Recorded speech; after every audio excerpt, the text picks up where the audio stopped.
course, Sledgehammer gave us an update for Call of Duty World War II, but I was unfortunately out away from my setup over the weekend, so wasn't able to talk about it here with you guys, but there is still a lot to discuss, even though we're a couple of days into the weekend now at this point. So today we're going to take a little bit of time to talk about that update, things up on the horizon, and things that you can take advantage of now and coming up, and maybe something that might be hidden between the blurred lines here, per se, with what they mentioned in this update. So today we're going to talk about all of that and just jump right into it. So that said, let's get it right out of the way. If you guys have not jumped on to Call of Duty World War II right now, firstly, I want you guys to go into Major Howard's and get a free supply drop, a rare one at that, not just a regular supply drop, a rare supply drop by simply just watching content in the theater. So as of recording this right now, COD Champs has not yet completed, but it will be by the time this video goes live. But that said, that doesn't stop you from still being able to get a free supply drop out of this, and if you guys are looking for something to get quick, this literally takes about 10 seconds total. You can go into Major Howard's, activate it, then literally scroll over to the theater tab.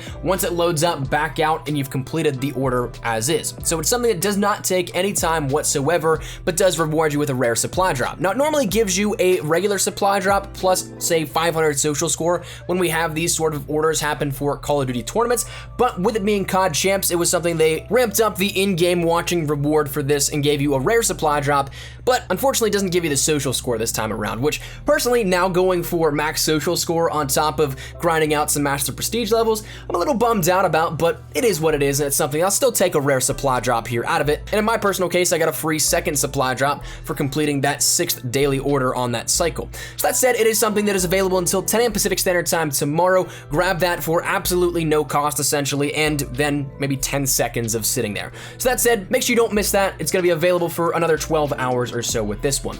After that, though, we had a little update on the community challenge, and again, as of actually recording this and going live, we're a little further than what was detailed previously. So if you guys jump on and say try and collect your armory credits in your mail station, you'll also notice that we now have another reward here with that one, that being the boating hat for completing the 4th tier of the community challenge. Now, this community challenge is a little bit different compared to what we've seen previously, where it's just, say, kills or wins total. Instead, each tier has a sort of different challenge associated with it. So the first tier was to get 160 million kills as the infantry division, tier 2 was 160 million kills as armored, then mountain, then we just completed airborne, and now our final tier to end up getting the cruiser 2 heroic variant for free out of this community challenge is to get 160 million kills as the expeditionary division. And that's something that, of course, various different playstyles require different divisions, and so some we've completed way faster than others. Personally, I don't know if expeditionary is the least used out of all the divisions, but it is something that of the primary main 5 we ended up getting at launch, I personally don't use it all that much, but if we want to get that, we still have a little over a week to complete 160 million kills.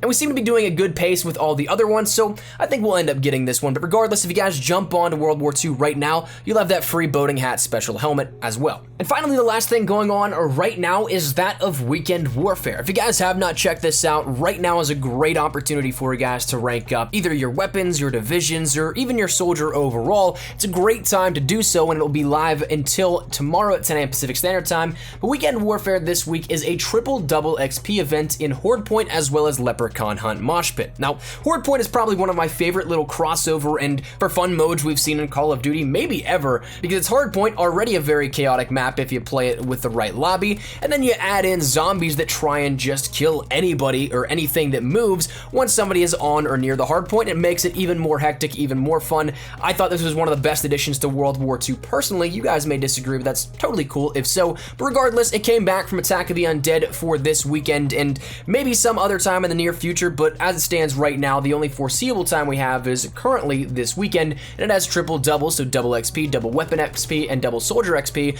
Leprechaun Hunt Mosh Pit also has that triple double, but it's not as exclusive in the sense of we've had this already throughout the rest of Days of Summer, and we'll have it again going through into the next week, the final week of Days of Summer as well. But regardless, if you guys want to check up on either Horde Point or Leprechaun Hunt Mosh Pit and maybe want to do some leveling at the same time, it is a great opportunity to do so. And as a triple double for this week and then coming back next week, it's a great opportunity to get ahead on the leveling if you still have some of that to do. Now, talking technical updates, they ended up over the past week addressing a hotfix that would allow players that had an issue in Infected where players were not able to switch from a secondary weapon when selecting a survivor loadout when the secondary was a shotgun. That was something they fixed and then made available and playable to all now. Hopefully that shouldn't be an issue. I know that a lot of people probably haven't actually even experienced this kind of stuff, but it is something that somebody out there has had an issue and was waiting for a fix. So even if it helps only one person, it was put out there and a hot fix that happened earlier in the week. But now, what about things that we can look at coming up in the week that was detailed out of this little update from Sledgehammer? The only thing detailed here out of this was some smaller stuff that we can kind of look forward to in the calendar of events, and we'll probably recap tomorrow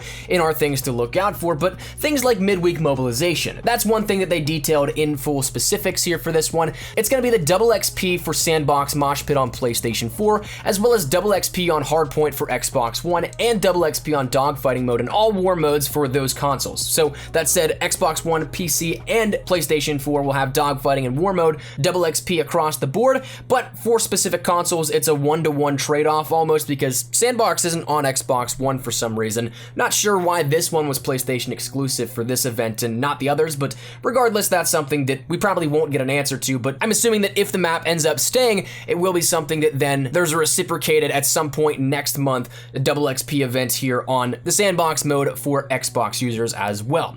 But that said, that's something that, again, the midweek mobilization, little double XP action, but then the next weekend Warfare is actually a triple double weekend once again, like we just mentioned, and that's double XP, double weapon XP, and double division for the Sandbox modes on PlayStation 4, and again, all war modes on Xbox One, plus dogfighting mode and leprechaun hunt for all those consoles will be triple double next weekend only. That's live from 10 a.m. Pacific Standard Time until not Monday, but Tuesday the 28th to close out the event. That triple double XP weekend is going to be a little extension here for this to close out the Days of Summer event.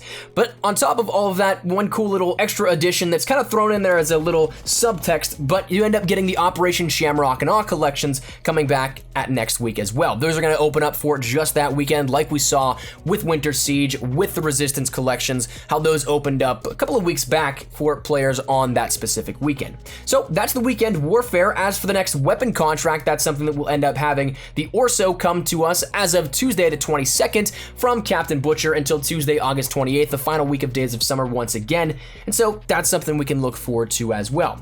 In terms of zombies, they did detail one final Storm Raven Slayer, and they put up a little preview over on Twitter. But the big thing that I really am intrigued by is something that might not seem like a big deal to a lot of people, but it's something that deals with next week's update from Sledgehammer, because that weekly community update isn't going to happen on a Friday, but instead it's going to happen on Thursday the 23rd.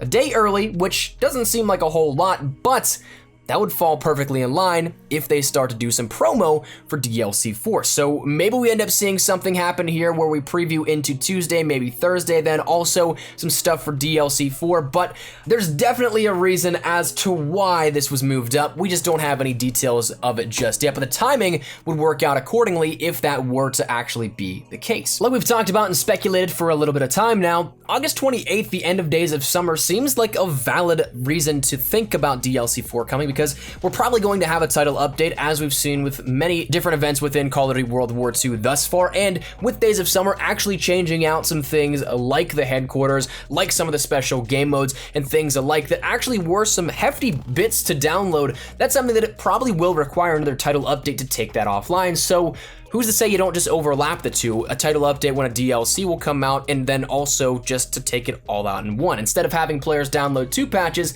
why not one that kills 2 birds with 1 stone? So that's kind of my reasoning again behind why I think it might happen when Days of Summer ends, but we don't know for sure, but we definitely will get some clarity on whether or not this is true as of this coming Thursday and the update coming there within. But that said, that's where we're gonna wrap it up. That's really all we have here for this weekend update from Sledgehammer. Once again, wanted to detail this for you guys a little earlier, but I was away from my setup all weekend. I was out taking a little bit of personal time that I don't really often do here up on the channel, so I wanted to take a little time off and relax a little bit. So unfortunately, that pushed back some of the updates here for you guys with Call of Duty stuff, but that said, hopefully you guys are still okay with that, and hopefully you guys enjoyed what you've seen. If you guys did have anything you want to let me know about, let me know in the comment section down below. Are you guys looking forward to Thursday's update? Do you think it might be DLC 4? I personally don't know. I think it'd be kind of cool, and it, again, timing-wise makes sense. What do you guys think of the double XP modes? What do you think about completing the community challenge? Whatever it may be, let me know your thoughts in the comments down below. But that said, hopefully you guys enjoyed the video. If you guys did, make sure you drop a like down below. If you guys are new to the channel, make sure you guys subscribe so you don't miss a single thing regarding anything Call of Duty World War II updates, news, information, best class setups, Black Ops 4 stuff that's coming up up here in the near future. Blackouts beta is rapidly approaching us. And of course, if you guys want to stay up to date with all that kind of stuff, hit that subscribe button so you don't miss a single thing. And also, if you guys want to follow me over on Twitter, that's the best place to get connected with me outside of YouTube. Practically live on Twitter, so if you guys want to strike up a conversation, ask me a question, whatever it may be, link is down there in the description below. And also, if you guys want to follow me over on Instagram, get a little more active over there, so that link is down there if you guys want to toss a follow there as well. But totally up to you. That said, hopefully you guys are having a fantastic day. Thanks so much for watching. I'll see you guys later. Take care, and peace.